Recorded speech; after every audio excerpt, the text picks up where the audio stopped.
Hello. How's it going, people? Welcome to the stream. Welcome, welcome, welcome. To be honest, as you probably can tell, reason why I am live only now, basically, is because Arsenal played today. Genuinely, the game just finished. Arsenal played against Bayer Leverkusen, and they won 4-1. Much better game, much better game than we saw in US preseason tour, and obviously it should be that way. Premier League kicks off in a week, and we should be ready, more or less, to be honest, ready for that, and we looked actually quite ready.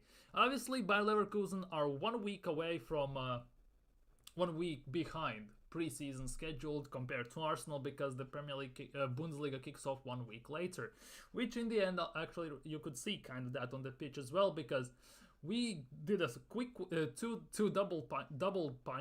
double sucker punch in a way, scored 2 goals instantly, went up 2-0, and it was pretty much Arsenal to be throughout the whole game, more or less. First half it was total control. Bayer Leverkusen didn't have a shot on target in general as well, and that was actually kind of mad if you think about it. Arsenal completely controlled the game, completely was on top of things. In the second half, obviously lots of subs came in, kind of maybe disrupt the rhythm, but at the same time some of our main guys came on, some of my youngsters came on, and it actually didn't matter. We scored 2 more goals. Unfortunately, we had to concede one.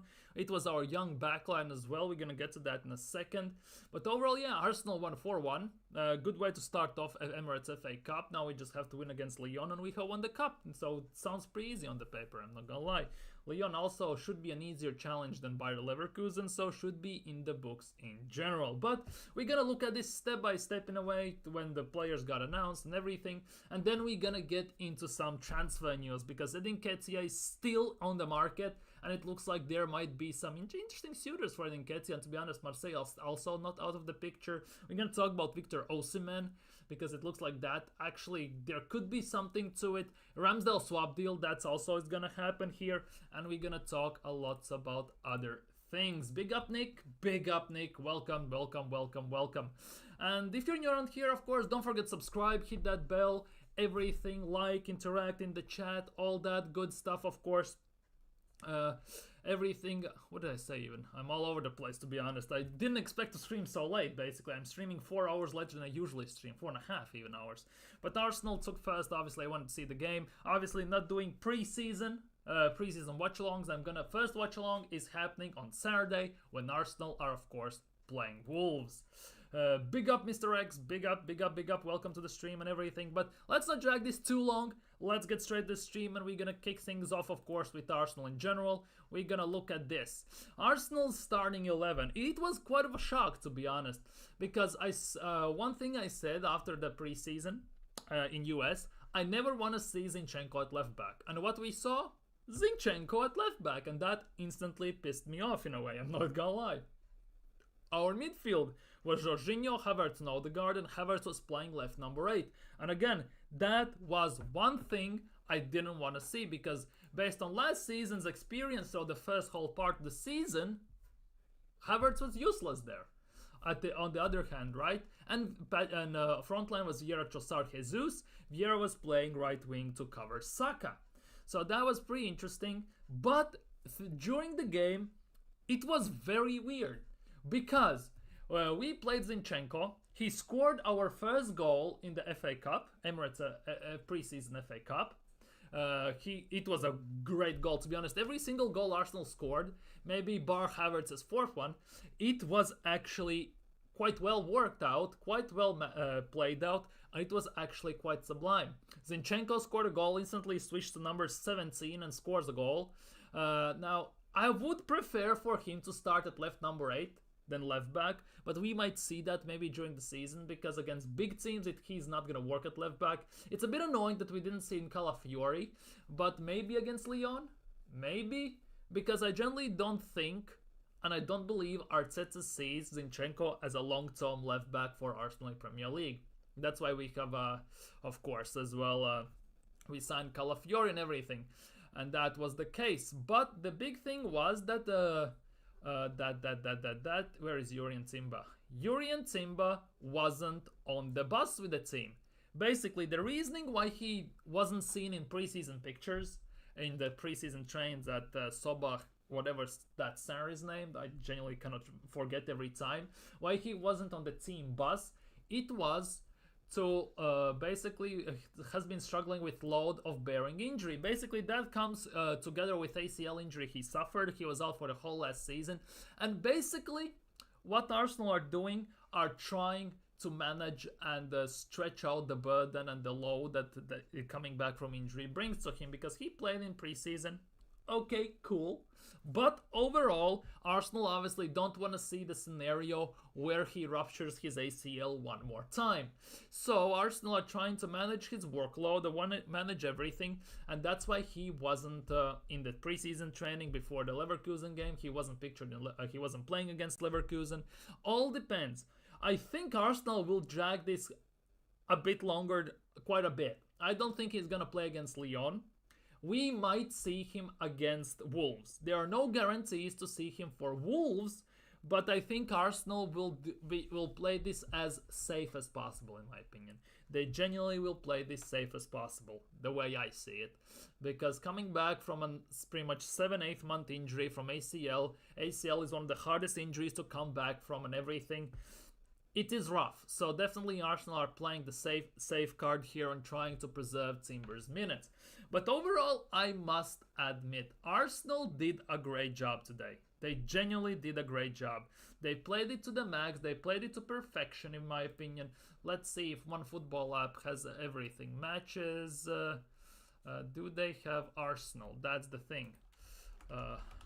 Arsenal. Do they have Arsenal? No, they don't. So we're gonna go to SofaScore. We're gonna look at Arsenal's game. Where is Arsenal now? Arsenal. I cannot find them, blind. Here we go. Arsenal. Basically, Arsenal won 4-1. Zinchenko scored in 8th minute. Trossard in 9th.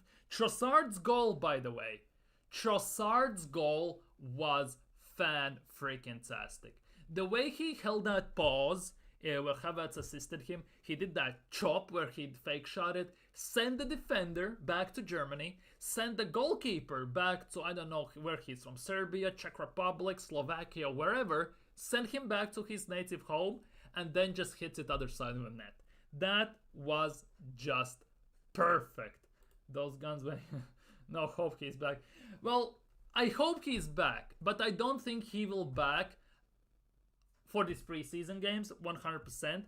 I expect him to be back to Wolves, for Wolves game, and I expect him, to be honest, to be on the bench. I don't think he's gonna start. He might get some minutes. Although, if it's a reoccurring thing, then I can see him not playing for another 2-3 weeks. That depends how this injury, how much it is affecting him.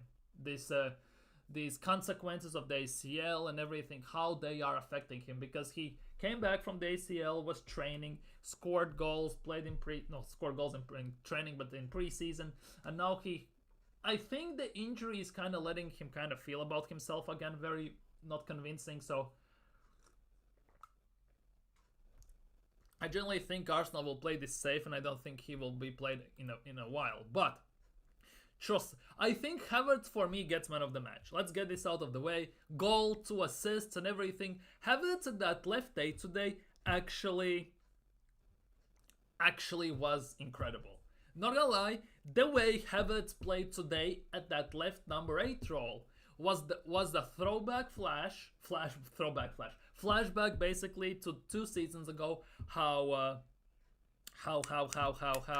Xhaka played in that role, overlapping, crashing the box, inverting, running in between the lines. And I think Arteta has adjusted that left number 8 role in a way, if Havertz plays there, that he will be used more to his potential. I genuinely believe so, because today for Havertz, the way he played, compared to the last season when he started first half the season, it was genuinely night and day how that compared to that.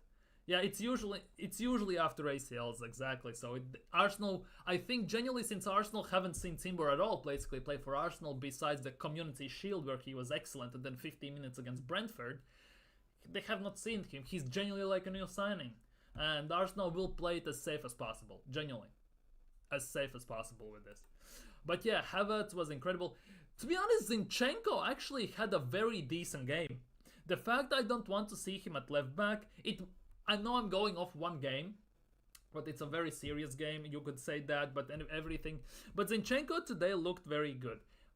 Must admit, he didn't got tested enough. Because in Premier League, when he's gonna go against Bailey, Mohamed Salah, you name it, the pacey big wingers the Premier League has, I can't see him playing that left back role whatsoever. I much rather in that instance can see maybe Jesus playing right wing or Saka or whoever, Havertz getting up top. If Arteta has a brain cell and we haven't signed a midfielder, although I think we will, play Zinchenko in this Havertz left number 8 role, and then put Calafiori or Timber or whoever at left back. The big thing is, where will Zinchenko play? Because with Timber being here, Calafiori, technically Kivior, Tierney as well, Zinchenko, we have 6 left backs. And how they rank in the pecking order in Mikel Arteta's eyes is still a mystery to me. I still believe that Zinchenko arguably is number 1 option for Mikel Arteta. Because throughout the whole preseason, he has started at that left back role. And I think Arteta is preparing him for Wolves and everything. Until Calafiori maybe sells in and then he will play that left back role. Maybe. It just remains to be seen. But I much rather see Zinchenko play that left number 8 role. But today, yeah, Trossard was excellent. Havertz was excellent. But the thing is, as soon as we put on Kivior for Saliba, Nichols for Gabriel and everything, you could see that defensively we were much more vulnerable. Which also, you kind of want to think that maybe with Timber being there and other main defensive guys being there, will look much more solid, and which should be the case. But you could see that Nichols, for example, he actually did good. But the thing is, Kivior played that right center back, I think it was. He played that center back role very poorly, in my opinion. He came on, and despite the fact that Arsenal got this PR out and this advert that he beat Walcott's sprint record and everything, he couldn't catch flipping Hložek, 6'2" player who has about 70 pace on FIFA or whatever. He just couldn't catch him. He got close to him, but he genuinely couldn't catch him. Mind you, great finish by Hložek against Raya.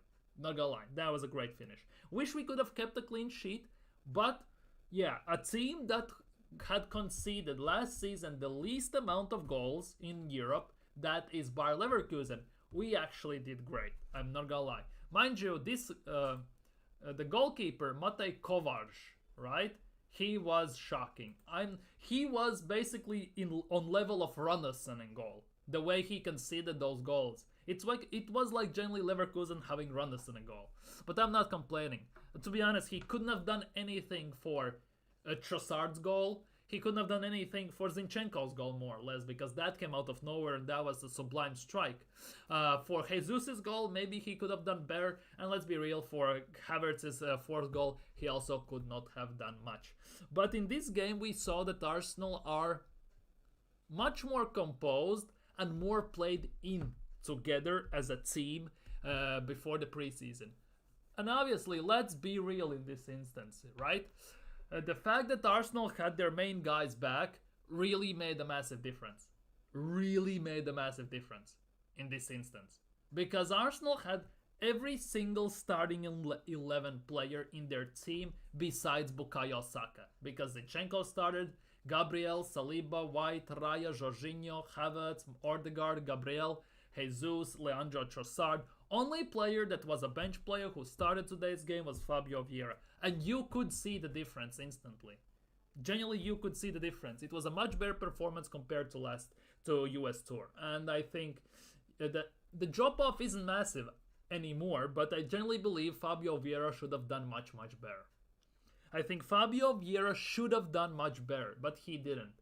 And the thing is, Arsene Wenger, when he was Arsenal's manager in, I think it was, when was it, like 2009, 2010, when he was interviewed, he said that if youngsters, for example, who are midfielders, they get pushed out to the wing, and for the reason that if they lose possession, most of the time it's not as detrimental to defense and counterattacks if a midfielder loses the ball.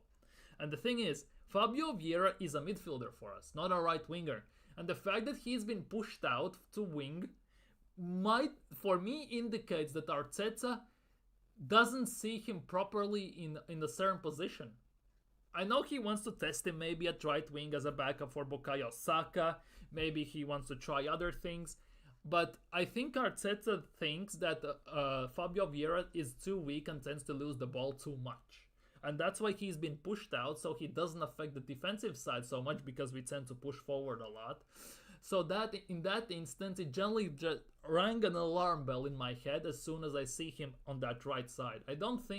I think as much as Mikel Arteta wants to tell to us and advertise to us that Fabio Vieira, this is the breakout season, he has massive beliefs that this is his season.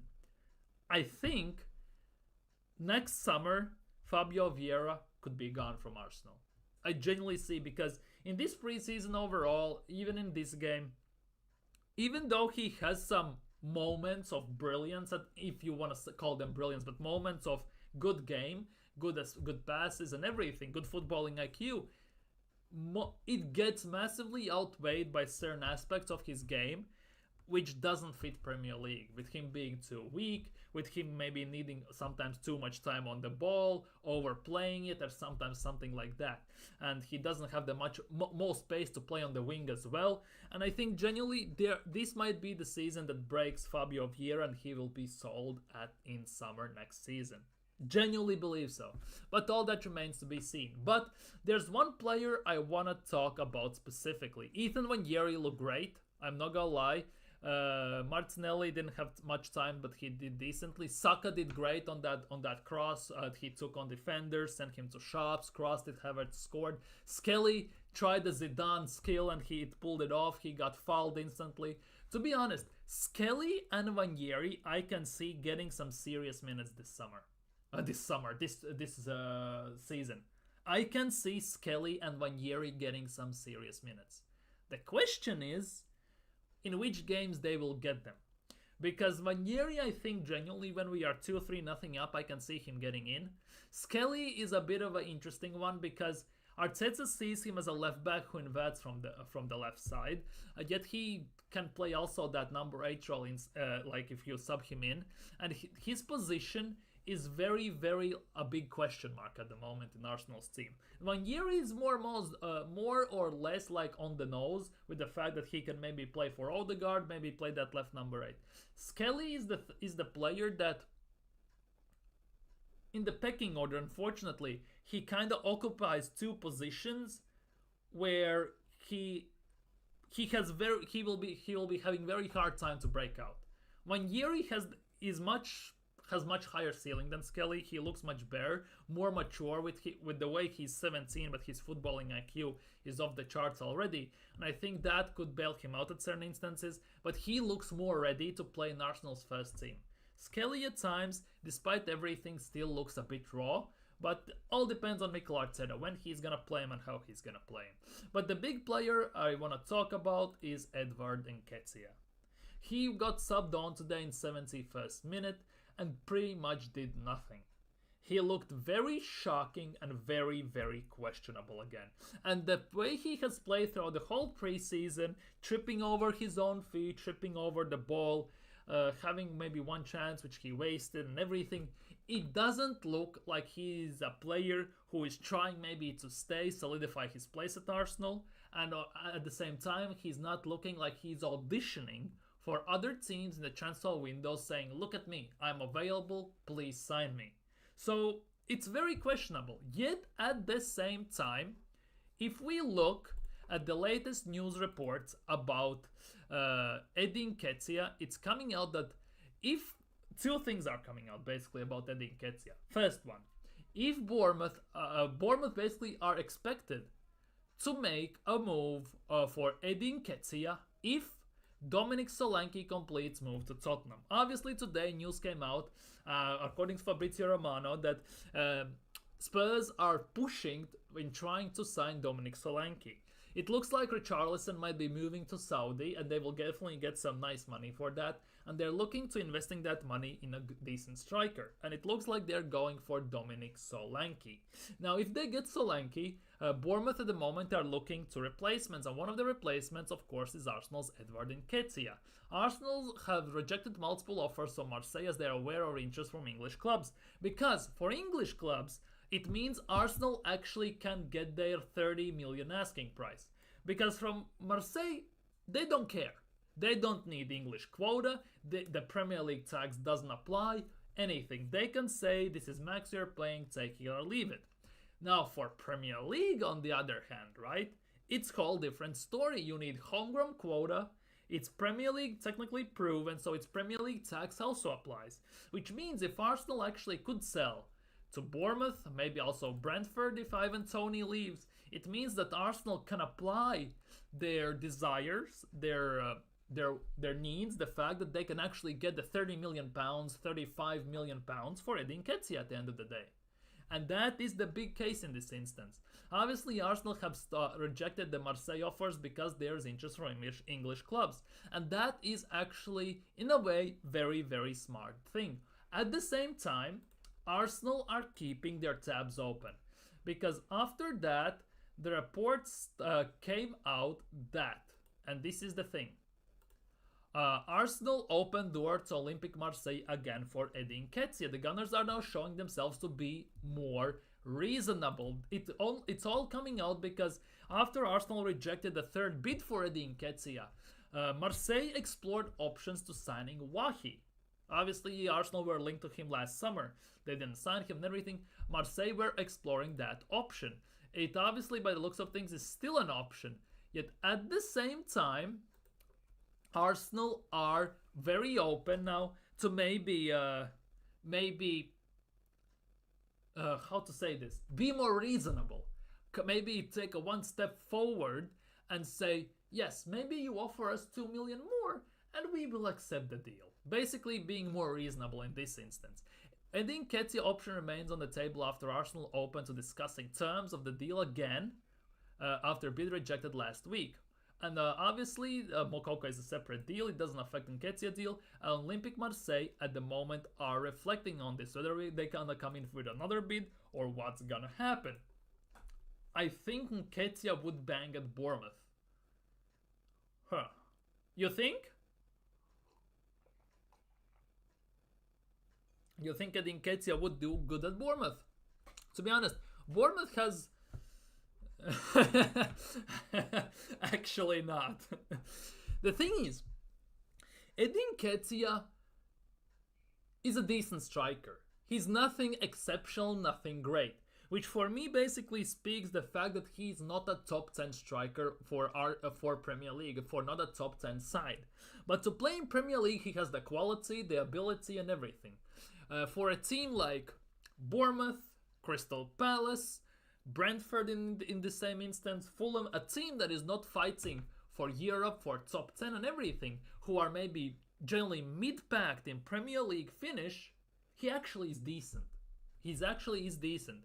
Because those teams, even if they get the mid-table finish, they don't care, and for them it's not as important to maybe if sometimes Nketiah misses a chance here or there.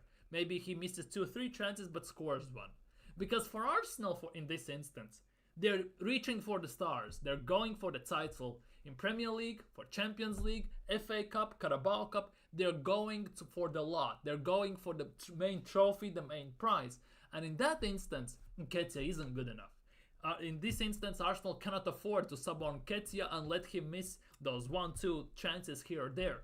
Because even though Arsenal created a lot of chances, last season we saw against Aston Villa, against Newcastle, even against City, there are games where Arsenal create maybe 3-4 chances only. And those chances need to be taken in order to win, to get the points, to get it over the line. And with Nketiah at the top, Arsenal cannot do that. Because Nketiah he's gonna finish 1 in 5, 1 in 6, 1 in 7 chances, most likely.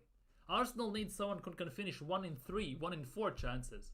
the better the player, the better the finisher, the better the chances he will score. And Arsenal actually need that in that instance. So this makes a lot of sense to me, to be honest. And obviously, if Nketiah goes to Marseille, he will back there. There's no shadow of a doubt. Different league. Nketiah will look like a star there if he manages to score lots of goals. Because the same thing happened with Balogun. He scored insane amount of goals for Reims, and then he came back to Arsenal, 35 million, he goes to Monaco. This season at Monaco, he did nothing special. In the first game of the season, he missed 2 penalties. And in general, yeah. So I generally think if Nketiah goes to Marseille, good for him. If he goes to Bournemouth, good luck with that, in a way. Genuinely, good freaking luck with that. Now, what else we have to talk about today? There's actually quite a bit to talk about, to be honest. We're gonna next talk about Aaron Ramsdale, who potentially actually might be leaving this summer. There is actually a chance. According to reports, Arsenal are considering using Aaron Ramsdale in a swap deal to land Premier League star before transfer deadline. Basically, this comes together with Arsenal and Wolves are reportedly exploring a potential goalkeeper swap involving Ramsdale and Dan Bentley. Now, don't get it twisted, it's not player per player. There will be money involved coming Arsenal's way. Let's be real. Although knowing Edu, there's a chance Arsenal might pay to get Bentley and everything. But yeah, Ramsdale is expected to leave Arsenal this summer, losing possession to David Raya. Obviously, the loudest talks have been for him leaving on loan. But now there are some surprise chances, some surprising options. According to TalkSport, Wolves are considering their options with currently number 1 Jose Sa being linked with a move away. So if Jose Sa leaves, they lose their main keeper and they are left with, well, Bentley. Legitimately Bentley. There's no other way to sugarcoat it. Ramsdale and Crystal Palace goalkeeper Sam Johnson are being assessed as replacements. Now, long term for Crystal Palace, best thing they can do is sign Aaron Ramsdale. Because the way Glasner wants to play, Ramsdale fits to that to the T. I'm not gonna lie. That would be perfect for them. Arsenal, meanwhile, have made several offers to sign Bentley, aiming to bring homegrown goalkeepers to serve as backup to Raya. Consequently, Wolves could use Bentley as part of the player plus cash deal for Ramsdale. The thing is, Bentley is valued at 1 million. I think so. Wait. Dan Bentley, ex-Arsenal, by the way. Dan Bentley used to be an Arsenal under a young player. Kid you not, he used to be Arsenal. See, he used to play for Arsenal under 18s 14 years ago. The more you know. That's just for you who didn't know that, by the way. He's valued at 2 million euros, that's around 1 million pounds, which at the end of the day means if Arsenal value Aaron Ramsdale for 30 million, if they sell Jose Sa, I would assume how much? Wait, Jose Sa. How much is his value? Allegedly, how much Wolves could strike for him. Contract runs out in 3 years. That's about 11 million pounds. They could get 11 to 15 million pounds in that region. Which means if they want to get Ramsdale, they would need to throw the same amount on top. Which, to be honest, is not that bad. Genuinely not that bad. And I think if they want to get him, there is a possibility to strike a deal. Genuinely think so. Genuinely believe so, if that would be the case. But who knows what's going to happen with that? Who knows? It's just a speculation at the moment. The other thing is, new striker. Obviously, every single Arsenal fan is screaming for a striker. And according to Zimarzio, Arsenal remain in the race to sign Napoli forward Victor Osimhen, despite strong interest from PSG. One thing that is going into PSG's favor is the fact, according to rumors, that PSG is offering more money for Osimhen in terms of wages. They're offering bigger wages than Arsenal. Besides that, it's a coin toss. If Arsenal are willing to pay the release clauses, we can get Osimhen. Not to mention the fact that Napoli, according to rumors, have lowered their demands to about 80 million pounds, which is pretty much the same amount we Arsenal could sign if they wanted Gyökeres. So this is very interesting now, because this is actually picking up some pace once again. There are coming more and more reports that their Arsenal are still in the race for Victor Osimhen, and Arsenal actually could strike a deal if Arsenal manage to get things straight. So that is the big question. Would you take Victor Osimhen at Arsenal? In the chat, let me know. Let me know. Would you take him at Arsenal? Now, Osimhen. You see, Chelsea also will not going for them. Especially, Chelsea are pulling out a deal that they signed Samu Omorodion. Chelsea just signed Samu Omorodion just before I went live on a 7-year deal. 7-year deal. Chelsea signed a youngster. Another prison sentence for the youngsters. Big money, big wages, and everything. So at the end of the day, it means they're gonna waste their careers. Now, do I have anything else on Victor Osimhen, or do we need to go back? No, that's it on Victor Osimhen. Moving things on to Mikel Merino, which is still an ongoing saga. It's a daily Mikel Merino transfer show, it feels like. Arsenal remain Mikel Merino's most likely destination, and it is likely move will materialize in the coming days. Now, in the coming days can mean anything, legitimately anything, unfortunately. Mikel Arteta has personally endorsed the transfer, while Merino has discarded other clubs that were interested in signing him this summer. Now, this is very, very interesting because the Mikel Merino thing is very interesting at the moment, mostly because there is another midfielder from Real Sociedad who is about to leave, potentially. Liverpool are exploring a move for Martin Zubimendi as a new midfielder, and there's a 60 million euro release clauses into his contract. Obviously, talks will follow between the clubs and on players' side. Now, this is very interesting because when Arsenal were in for Zubimendi, it was reported loud and proud by almost everyone that Zubimendi wants to stay in Spain.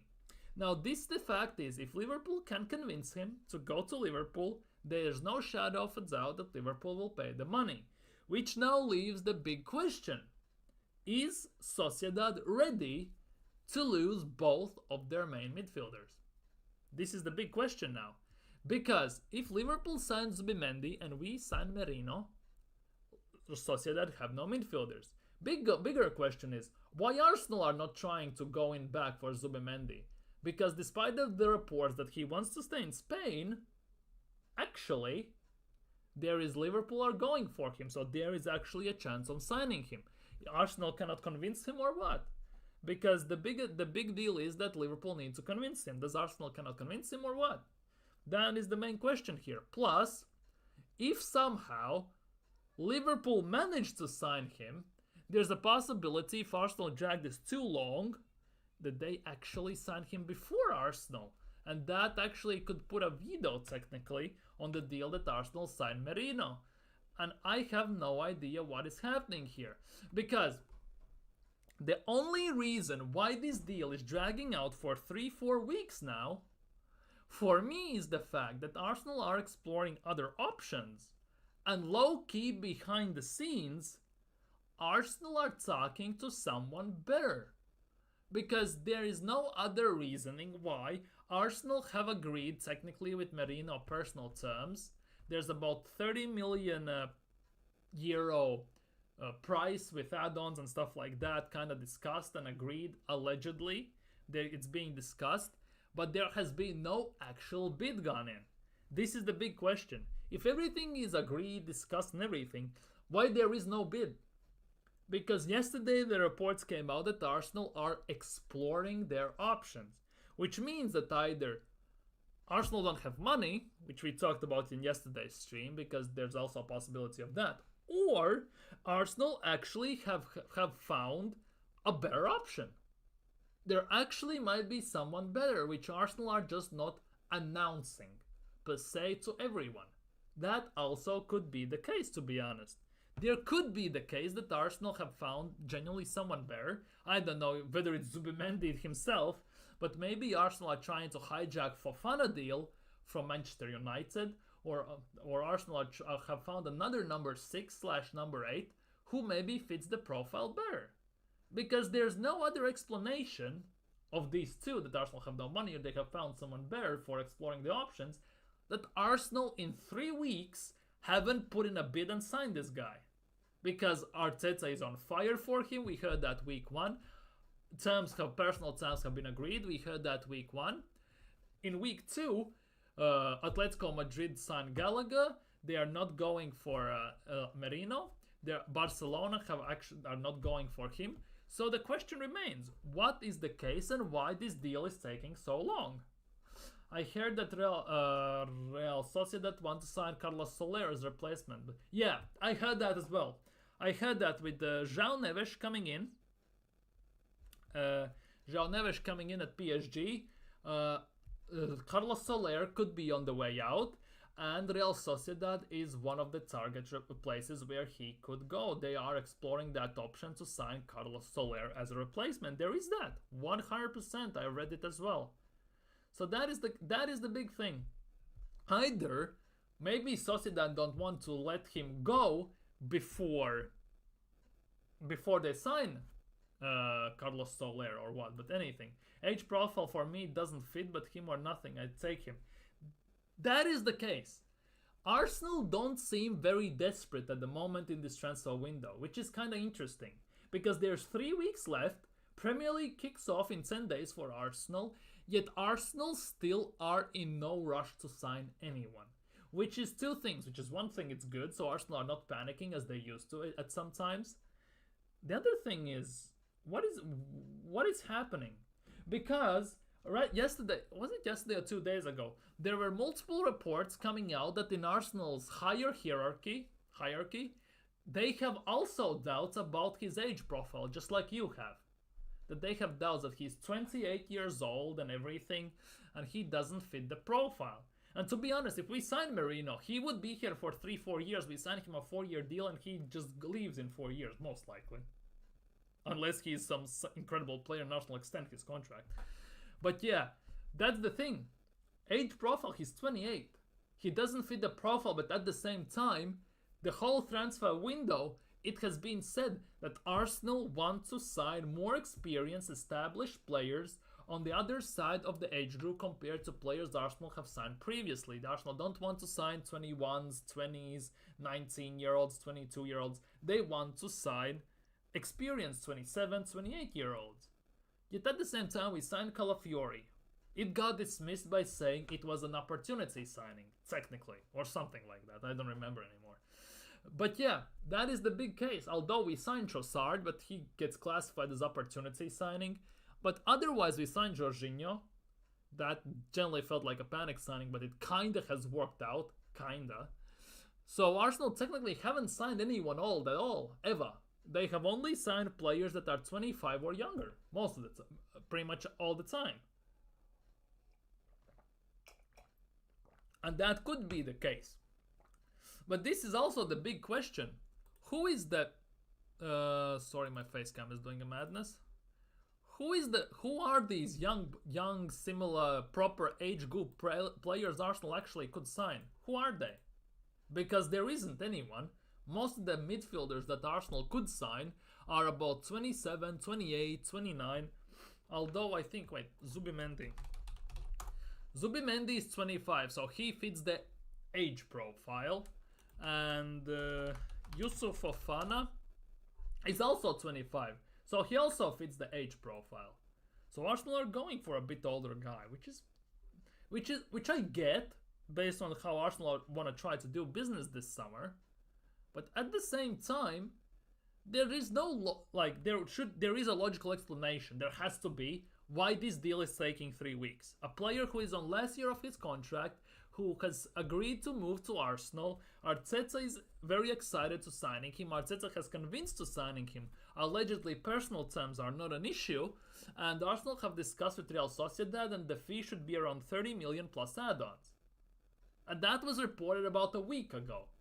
So there's no explanation that for a week Arsenal cannot put in a bid. Because we got said as soon as Emil Smith-Rowe is sold. Well, a player is sold. Arsenal, as soon as midfielder is sold, Arsenal will sign a midfielder. So Emil Smith-Rowe has been sold for a week almost, and we still haven't signed a midfielder. So either Arsenal legit have no money, although the money we got for Emil Smith-Rowe should cover Merino pound per pound, or Arsenal actually are exploring their options and they have found someone better. And this is like a guy who has agreed the deal. He's the safe option at the end of the day if that deal Arsenal have explored and found technically someone better falls flat. I think I'm making sense here, right? I think I am making sense here. At least it makes sense in my head. But yeah, it's a weird one. There's no other explanation why it takes so long. Why would it take so long? Anyways, back to our Ramsdale. For Arsenal want around 40 million for Ramsdale. Can Wolves afford to pay 40 million for Aaron Ramsdale? Bentley, let's just say 2 million, so 38 million. Can Wolves afford to pay? They sell Jose Sa for 15, so that's 15 million minus. That's 23 million. Technically, they can if it's pound per pound if they put it on top, but I don't see this happening as well. Because we don't know. We see that player gets sold for 30 million. We don't know the add-ons, the additional sell-on clause, add-on clause, and all that stuff. We don't know any of that. So it could be a 34 million deal, but it could in the end be just like with Smith-Rowe, 27 plus 7 in add-ons. We don't legitimately know that. According to football.london, the Arsenal players that could leave, could. Ramsdale could leave with Gunners. We just talked about the Wolves. Tierney is a weird one. Tierney is injured, so we haven't heard anything about him properly getting sold, which is very, very interesting. How long Tierney is expected to be out, though? How long till Tierney comes back? That is the big case here. Can we manage to sell him before transfer window ends? Tierney is expected April, May, so he hasn't been updated yet.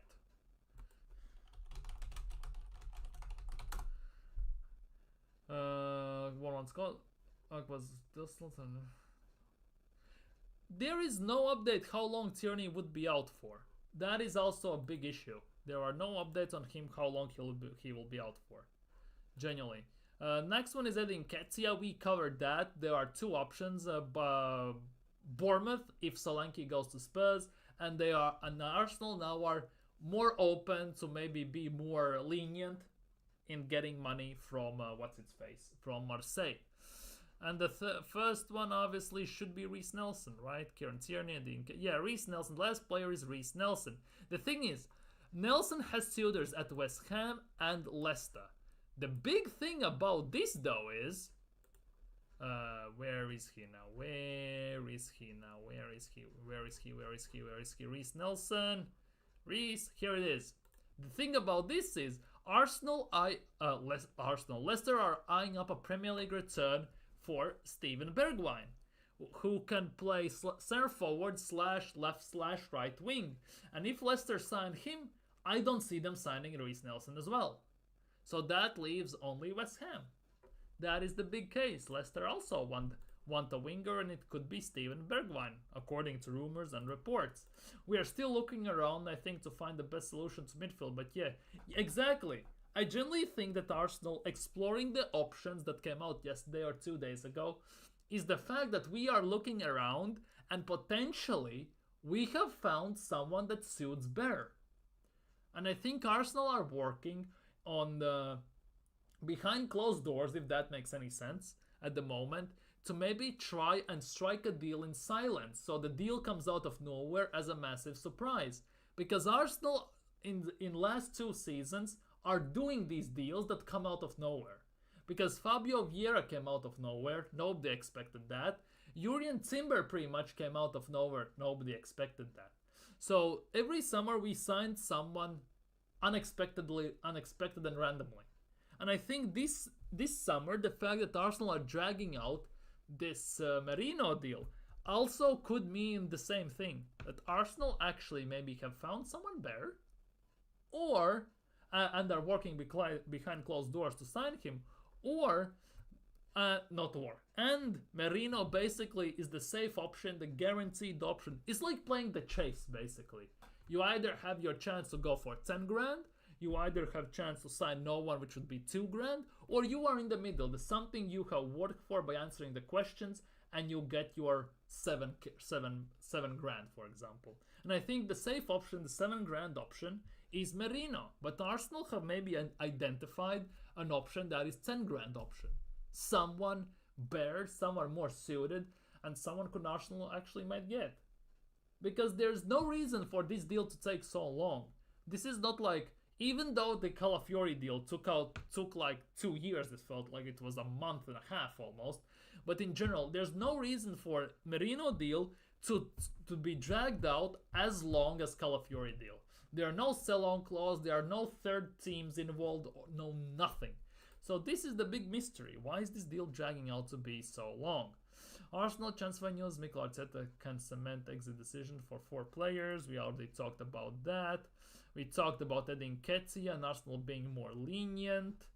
And I think that is it in this instance by the looks of things. Let me check if I have anything saved yet.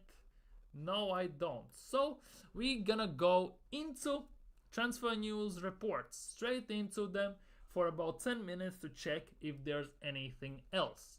Arsenal set for key striker boost in title race after summer advantage. This would be good. Is it Nketiah leaving or what?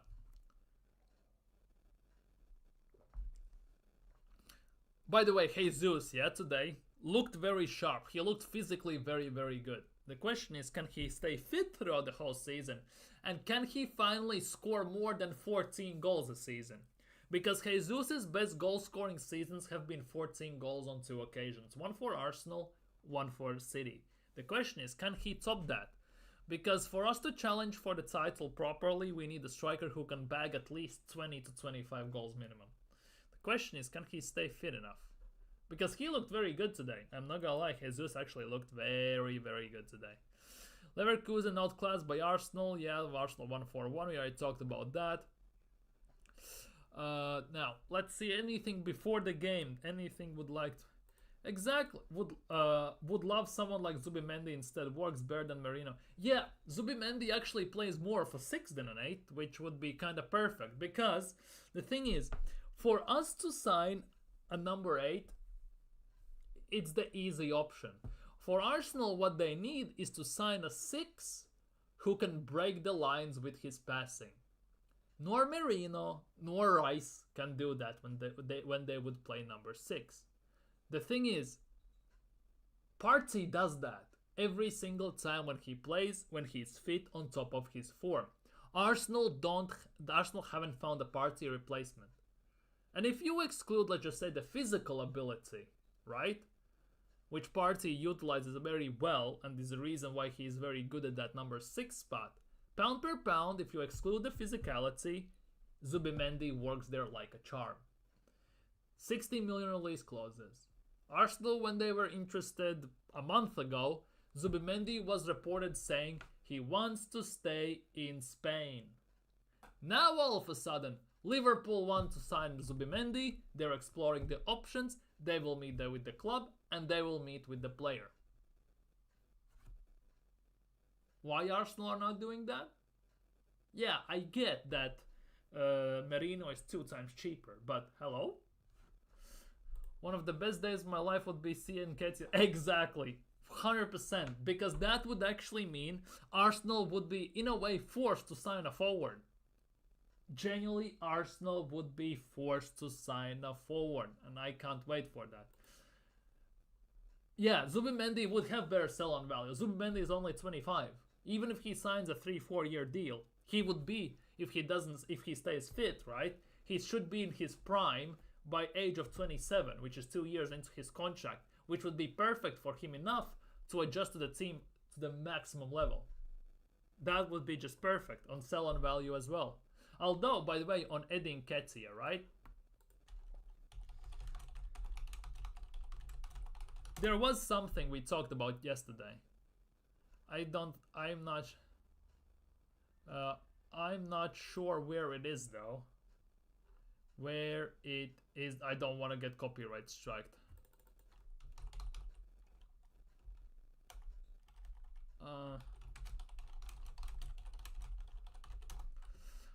I know I read it yesterday.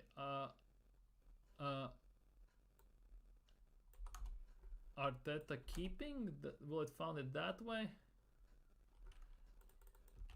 I read it yesterday. Where was it? I know I talked about it on the stream. Give me a sec here, guys. This is very, very, very, very important. Now we talked about them, predicted Granit Xhaka, Ceballos' birthday, Bergkamp, Santi Cazorla signed today 10 years, or 12, 14 years ago. Karl Hein going to Real Valladolid, Zinchenko, Tseya, ex-Arsenal, Oyedeji, reinforcements. Yeah, there was, see, Arsenal's attacking reinforcements are solely based on depending on further outgoings. That is the case. And it should be somewhere here. See, Chelsea have open closed doors. PSG remain the running to sign the player. With Arsenal could also come back into play for him. We talked about him. Where is it? Where is it? Where is it? It's Yilmaz. Here it is. Yes, here it is. I talked about this 2-3 days ago. HITC understands, according to Graham Bailey, that Arsenal are prepared for Edu Nketiah to stay at the club if their valuation is not met by interested parties, with Mikel Arteta more than happy to keep the player, insisting he was never pushing him out of the club. There you go. There you freaking go. Genuinely. This was the maddest statement I was talking about yesterday, or 2 days ago on the stream. It's mad. Genuinely mad if that actually is true. Insane. Anyways, back to reports. This club, man, is sometimes a joke. I'm not gonna lie, but it is what it is. Arsenal ratings, don't care. We're gonna go a bit lower, so it's sometime during game time. 30 million Arsenal player has just got closer to leaving in the past few hours. That is Nketiah, of course. Mikel Arteta would love Edu to... What the hell is this? What the hell is this? What the hell is this? What the hell is this? What the hell is this? What the hell? Wait, my camera is again doing a madness. It's very weird. Streaming at night really does my camera in. Genuinely. No. Well, that's Merino, right? Yeah, nobody cares. We already talked about Merino. We are looking for some fresh stuff. Actually, imagine Taya would be still at Arsenal. Amazing backup for Bukayo Saka. Ex-Arsenal, just like Dan Bentley, Arsenal are linked with... How comes Arsenal are linked with many players Arsenal just let go in youth academy? Mad, to be honest. At some point we were linked with Gnabry and everyone. Benasser... Damn. Arsenal seem to be relaxing their demands for attacker to seal transfer to Euro Giants, and this is about Edu Nketiah. Arsenal are more open. They have relaxed. They're are more lenient now with their demands for Edu Nketiah in order to sell him to Marseille. Although Arsenal are not in a rush to sell to Marseille, because according to latest reports, if Solanke moves to Spurs, Bournemouth might come in with a bid. This is very interesting. I think Arsenal are waiting for that one transfer to kick off a domino effect. And I genuinely believe that is why Merino deal is stalling, or Arsenal are not signing a certain player. I think Arsenal have the money, but they are just waiting for that opportunistic moment. There might be that one moment when one club signs a certain player, which kicks off a certain domino effect between, let's say, 3-4 clubs, and Arsenal are ready to move in on a certain player. I think that also might be the case why Merino deal is dragging out for so long. That actually also might be the case. But hey ho, that's just a conspiracy theory on my mind. I wish to be true, with Arsenal maybe signing a better midfielder than Merino. Struggling. 38 million Arsenal player, that is... should be Timber? That should be Timber, right? Or Tomiyasu has even more injuries. Segment, blah blah blah, blah blah blah blah blah. Yeah, it's Timber. It's from ACLs. Yeah.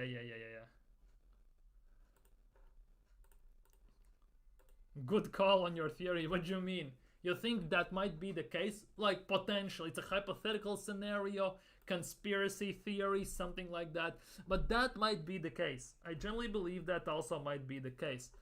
Because, for example, for Arsenal to sign a striker, right? It actually, for example, could kick the deals in that Richarlison goes to Saudi, Solanke goes to Spurs, Nketiah gets sold for 30 million to Bournemouth, which gives Arsenal money, for example, to sign Osimhen or Tony or Gyökeres. Now, for example, something like that. Something like that, like domino effect like that. I generally believe that also might be the case why Arsenal maybe are holding their cards close to their chest and maybe are delaying certain signings or certain some situations. Because I can see, for example, Arsenal not signing a number 8. Although it's been confirmed by Edu that there will be 2 more signings allegedly. But, for example, Arsenal do not sign a number 8. They play Zinchenko at number 8, for example, because what's the point in signing 50 left back, having like 6 left backs in your team, potentially, and then they play Zinchenko at 8. They spend the Merino money on signing a striker, and then maybe a backup for Saka or something like that. Like, that might be the case. That genuinely might be the case. Might, but who knows.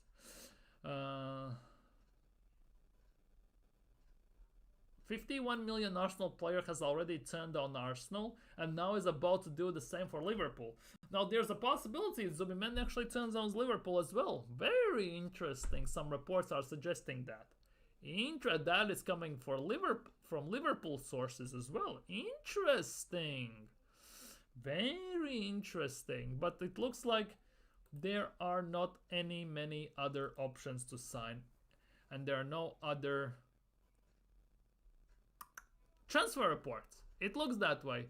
Nothing more. There's mostly about Arsenal game against Bayer Leverkusen. So anything you want to discuss in the chat? Anything? Let me know down. Ramsdale swap deal for Pedro Neto would be cool. 40 million for Ramsdale. Arsenal want around 40 million. Pedro Neto, Wolves want around 60 million. So Arsenal would have to pay around 20 million on top. Pedro Neto would be on the same... How much is Pedro Neto on, by the way? Just out of curiosity. Pedro Neto's salary, right? Let's check. Premier League. How much is Pedro Neto on? Just this is hypothetical. Arguably, maybe a bit or something. Nottingham Forest. Premier League. Yeah, Premier League. Premier League. Yeah, Premier League. Club. Wolverhampton. Let's see. How much is Pedro Neto on? Not finances. I need salaries, right? Salaries for Wolves. Let's see. Pedro Neto, technically. How much is he on at Wolves? According to this, he's on 50 grand a week. Pedro Neto is on 50 grand a week. So if he comes to Arsenal, he would be on about 70, 80, maybe 90. Ramsdale gets 120 grand a week. So that's let's just say 40k difference. He goes to 80, 40 grand a week. That's 2 million a year. To be honest, I can see that. I genuinely can see that potentially being a thing. I actually can see that. Pedro Neto for Aaron Ramsdale. Maybe it's like Aaron Ramsdale for Pedro Neto, 20 million on top. Or Neto plus Bentley for Ramsdale and 20 million. That actually works as well. Very nicely. Not sure it would happen though. This is not like NBA trade deadline day or something like that, genuinely. Yeah, according to Capology, genuinely, Pedro Neto is only on 50 grand a week. The thing is, Solanke is on 85 grand a week, while Edu Nketiah is on 100 grand a week. So Solanke is getting 15,000 a week less than Edu Nketiah. Also, Chidobe Martin at Manchester United signed a £30,000 a week deal, right? Kobe Mainoo, for example, at Manchester United apparently is on 15,000. So Chidobe Martin is earning 2 times more than Kobe Mainoo. Obviously, Kobe Mainoo is gonna resign and he's gonna get a massive salary increase with England being England international and everything. But the fact at the moment is the same. But yeah, it's very interesting, genuinely very interesting what would happen. But I think on that note for today, I'm gonna end it there. It's past 11 at my time. It's past 11 p.m. Gonna slowly drift off to bed and have some sleep for tomorrow before I stream tomorrow and do work and everything. So thank you guys so much for being here. Arsenal won 4-1 in Emirates FA Cup in pre-season against Bayer Leverkusen. Next game is against Lyon. Some more ex-Arsenal players maybe could come to Arsenal to this game as well. Let's see what happens then. Arsenal are still working the transfer window. Looks like the Arsenal are open to selling the Nketiah on much more lenient terms. Ramsdale is kind of starting to move a bit. It's like generally glacier iceberg slow, but it looks like that deal is starting to pick up shape. Doesn't know what's gonna happen with Merino because the deal is stalled a bit. So who knows what's gonna happen with that. But yeah, for today, that will be it for me. Big up Mr. X in the chat. Thank you so much. Thank you so much for being here. If you're new around here, don't forget to like, don't forget to comment. If you're watching this on a playback, subscribe, hit that bell, all that good stuff. See you all tomorrow. Take care. Have a great evening. Have a good sleep and enjoy your Thursday as well.